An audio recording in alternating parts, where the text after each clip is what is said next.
Alastair Fothergill and Mark Linfield created this documentary, showing a look into the world of chimpanzees.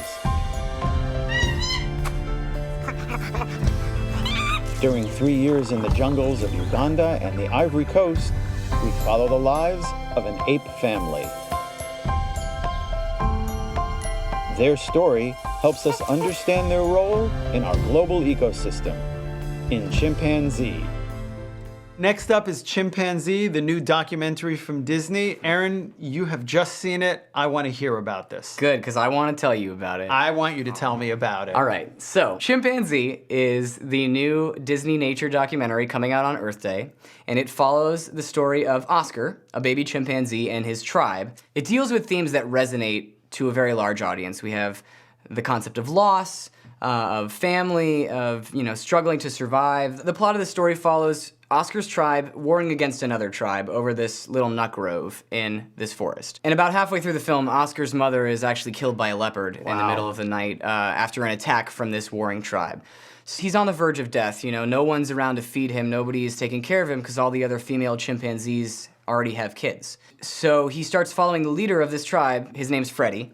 And he's just kind of a big old guy, he's got a silver beard, and he's just very wise. I mean, he doesn't pay too much attention to anybody, but he starts to notice Oscar. And the more time they spend together, the more they form a relationship. And there's this beautiful scene in the movie where Oscar climbs on Freddie's back for the first time, and normally the leader of a tribe of chimpanzees will never let a baby climb on its back. Other than the chimpanzees, the only other actor is Tim Allen, who does the narration for this movie. He does an excellent job of playing comedy to both children and adults. Now, tell me about the directors, because these guys have done a lot of stuff for Disney before, right? Yes. We have Alastair Fothergill and Mark Linfield, and the two of them together have directed all of the Disney nature films from the past, like African Cats and all that stuff, and they've done Planet Earth, they've done The Blue Planet. I mean, anything that's good that has been a nature documentary in the past 10 years, they've probably worked on. So obviously, they have great directing chops. They know what they're doing, they know how to film nature and how to best capture it. And the executive producer, Don Hahn, who was at the screening that I went to, he said that it took them 4 years to make this movie. Wow. And the reason was that there was a civil war in the Ivory Coast in the middle of filmmaking, so they had to get out. And it had been almost a year since they had left, and they said, we have to go back or we're gonna miss really important stuff in this chimp's life.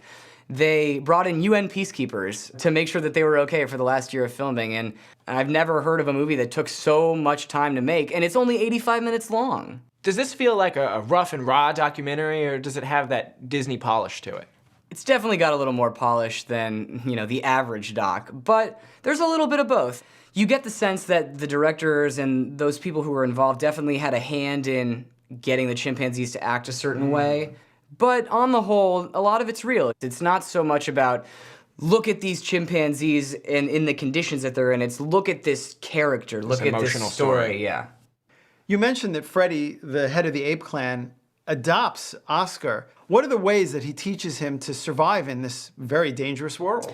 Oscar follows Freddie around, and Freddie starts to notice him. And Oscar learns how to get food because Freddie is the most experienced and gets food easier than anybody else. Right. So after a short amount of time, they start to just kind of hang out together, and Freddie gives him food, and then the most important defining moment of their relationship is when Freddie grooms Oscar for the first time. Because you never have the leader of a chimpanzee clan or tribe grooming a baby. Not only was it something that had never been seen, it just had extreme amounts of emotional resonance, and that's why the filmmakers really decided to center the story around it.